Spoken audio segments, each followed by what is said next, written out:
L'hebdo-parleur, 7 jours de lutte dans le viseur. Voilà comment le pouvoir tolère nos luttes. Locales, sectorielles, dispersées. Eh bien, pas de bol pour lui. Aujourd'hui, nous changeons les règles du jeu.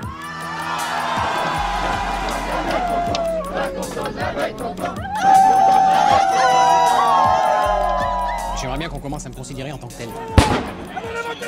Radio Parleur, le son de toutes les luttes.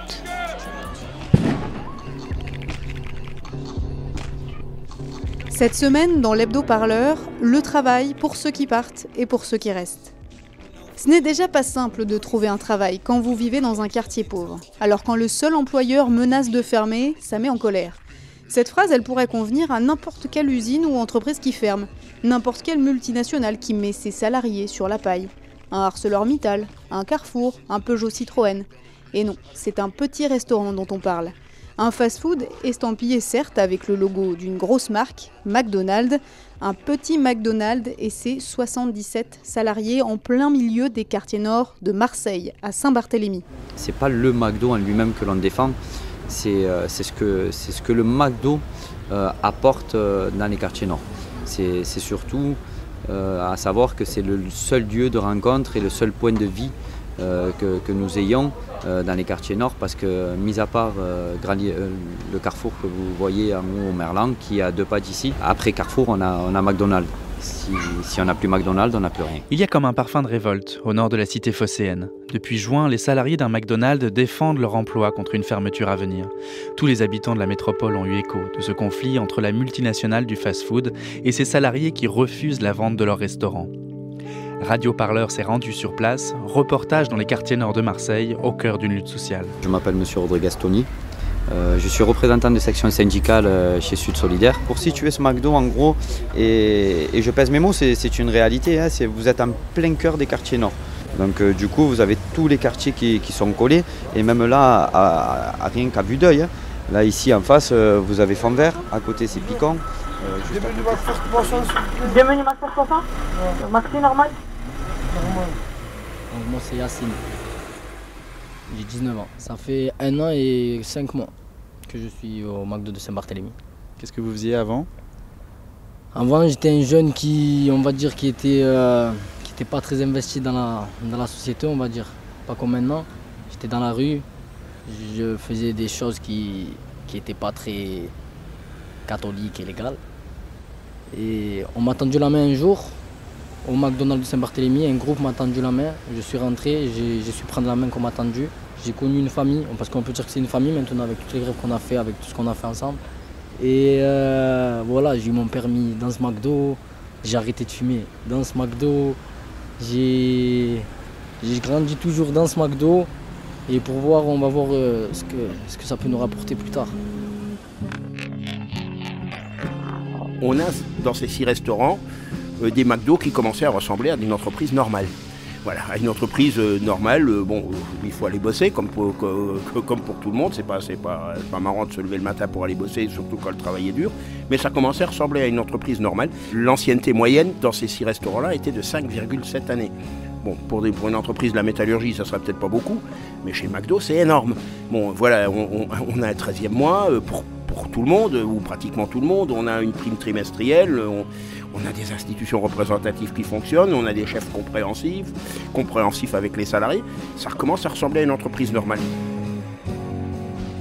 Avec ses briques rouges, son air de jeu, son McDrive, le McDo de Saint-Barthélemy n'a pas grand-chose du village gaulois que ses employés aiment dépeindre, sinon peut-être leur irréductible détermination à résister aux projets de leurs employeurs.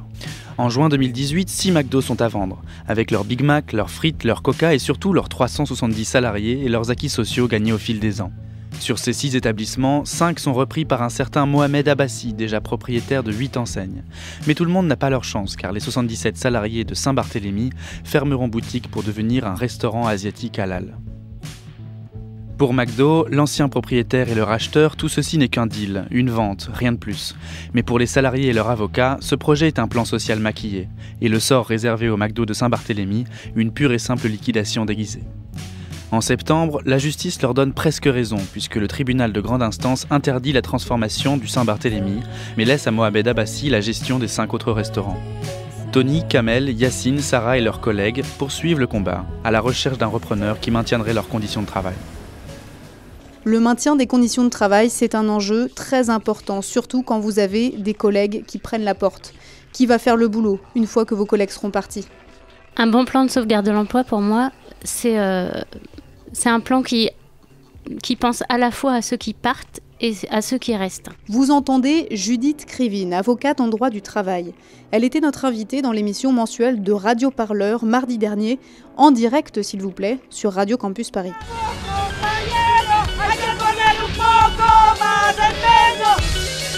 Radio Parleur, le son de toutes les luttes. Radio Parleur, le son de toutes les luttes. Bonsoir et bienvenue. Vous êtes sur Radio Campus Paris 93.9. Nous sommes en direct. Vous êtes dans Radio Parleur, l'émission. Alors Radio Parleur, c'est le son de toutes les luttes. Vous nous retrouvez sur radioparleur.net et sur toutes les bonnes plateformes de podcast. Aujourd'hui, dans l'émission mensuelle, car oui, nous avons aussi une émission mensuelle. En Bande FM, nous sommes partout, décidément. Nous avons choisi de vous parler des luttes qui concernent le travail et surtout le travail lorsqu'il doit s'arrêter ou se transformer. Nous allons parler des plans de sauvegarde de l'emploi. Avant, ils s'appelaient plans sociaux et puis il y a quelques années, ils ont pris cet autre nom un peu plus politiquement correct peut-être. Les plans de sauvegarde de l'emploi existent depuis les années 2014. Depuis la loi travail en 2016, ils ont un petit concurrent. Il s'appelle les ruptures conventionnelles collectives, actées par les ordonnances d'un certain Emmanuel Macron. De plus en plus facile au point d'inquiéter les syndicats. Ils sont aussi plus rapides à mettre en place. Les ruptures conventionnelles collectives sont aussi moins chères pour les entreprises. Elles rapportent évidemment moins aux salariés qui quittent la maison avec quelques sous certes, mais aussi avec des droits sociaux en moins par rapport au fameux PSE. Alors la question du jour est-ce que nous allons un jour regretter ces fameux bons vieux plans sociaux du passé ? Nous en discutons ce soir avec Tania Suceste. Vous êtes déléguée syndicale Force ouvrière chez PSA Peugeot Citroën. Bonsoir à vous. Bonsoir. Et nous accueillons également dans ce studio Judith Krivine, avocate en droit du travail. Bonsoir. Bonsoir. À mes côtés également Romane de la rédaction de Radio Parleur. Bonsoir. Bonsoir Violette. Je voudrais vous faire écouter quelque chose avant de commencer cette interview. C'est quelque chose qui nous ramène un petit peu loin dans le passé. C'était en 2012.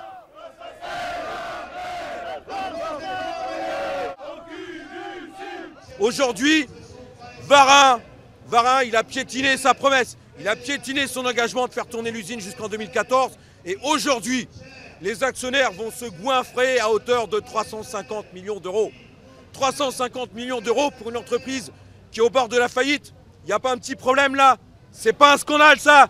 Quand ils veulent fermer l'usine d'Aulnay encore plus vite que prévu. C'est qui les assassins là-dedans c'est qui les casseurs? C'est qui les voyous? C'est qui les menteurs? C'est qui les délinquants? C'est bien ces patrons, ne serait-ce pour des raisons de profit, de vouloir écraser des travailleurs, de faire des plans de licenciement et de fermer les usines. Ils sont tombés sur un os sur PSA Aulnay. Vous entendiez Jean-Pierre Mercier, notamment Jean-Pierre Mercier, syndicaliste qui a été l'une des têtes de pont du mouvement de lutte des PSA Aulnay en 2012. Alors Tania Suceste, vous y étiez, vous, en 2012, sur ce fameux site de Peugeot Citroën à Aulnay. À l'époque, 3000 postes sont supprimés. Ce combat, il est mené pour la sauvegarde de l'usine, bien sûr, pour pas que l'usine ferme. Finalement, elle a fini par fermer quand même. À quel moment vous avez commencé à vous battre pour pas seulement conserver l'usine, à quel moment vous vous êtes dit bon, maintenant il faut qu'on se batte pour sauvegarder les emplois, pour sauver ce qui peut l'être, et comme disait si bien ce cher Philippe Varin, le président du directoire, pour que personne ne soit laissé sur le bord du chemin, si je puis dire. En fait, l'annonce est faite en juillet 2012. C'est un coup de massue pour 3000 salariés et leurs familles. On nous laisse 1 heure pour prévenir nos familles. Je le revis aujourd'hui comme si c'était maintenant. Les gens se sont mis à pleurer, ils étaient perdus. Tout de suite, on est sortis pour essayer d'en parler entre nous. Et c'est quelque chose de terrible. Ça détruit vos vies, ça détruit vos familles.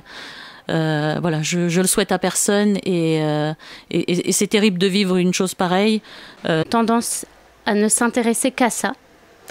Et nous, on passe notre temps à leur dire attention, ça part très vite. Donc, un de mes conseils principaux, c'est que quand on a un PSE ou une rupture conventionnelle ou un plan de départ volontaire ou n'importe, on va négocier, vous inquiétez pas, mais pas tout de suite.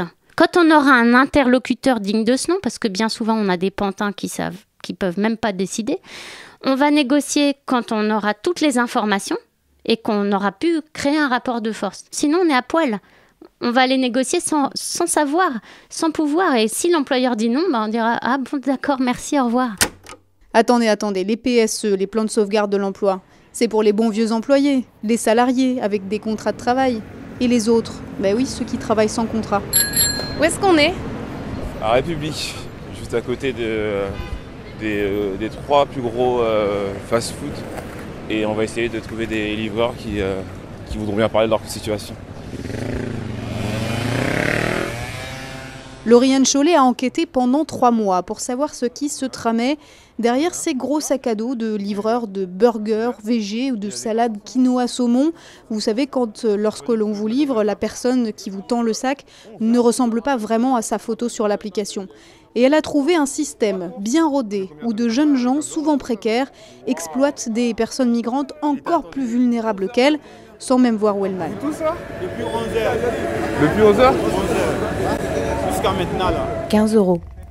C'est ce que ce livreur aura gagné en 10 heures de travail. Chaque jour, ils viennent se poster devant les restaurants en attendant qu'une course tombe. Une véritable loterie. Pour trouver un compte Deliveroo, Uber Eats ou Stuart, il suffit de se rendre sur Facebook où les annonces pullulent. Je me suis donc fait passer pour quelqu'un qui avait besoin d'un compte afin de rencontrer en micro caché ceux qui profitent de la détresse des autres. Salut. Merci pour le sous-loc. Alors, comment ça marche ? Moi, je mets l'application sur mon téléphone, c'est ça, et après tu me donnes des codes ? Vous allez voir dans l'agenda. Ouais. Admettons que vous allez dans l'agenda, ouais. Et t'as déjà sous-loué des comptes comme ça se passe bien ? Ça se passe bien. De toute façon, je ne risque rien, c'est-à-dire ils vont me bloquer, c'est-à-dire ouais. J'utilise pas vraiment le compte, en général ils vont me couper. Pourquoi ils sous-louent les gens en vrai ? Bon, parce que, on va dire, moi j'ai créé un compte. Pourquoi pas faire un autre compte qui va me rapporter de l'argent que... Oui. Après la sortie de cette enquête, on nous a fait des remarques à Radio Parleur. Quand même, les migrants, vous y pensez ? C'est pas mieux de faire ça que de faire la manche ou de se prostituer ? Eh bien, nous, on pense que non, et les personnes migrantes, c'est justement d'abord à elles qu'on pense lorsqu'on publie des enquêtes comme ça. On pourrait en débattre pendant des heures sur tous ces enjeux éthiques. Mais vous, qu'est-ce que vous en pensez ? Dites-le nous sur notre page Facebook et sur Twitter, @radioparleur. La semaine prochaine, on vous emmène à Gap pour le procès des militants et militantes qui aident justement les migrants et les migrantes dans les montagnes. En attendant, vous retrouvez le beau reportage de Samuel Bernard au McDo de Marseille et cette enquête révoltante de Lauriane Chollet. L'émission mensuelle aussi présentée par votre serviteur, le tout sur radioparleur.net.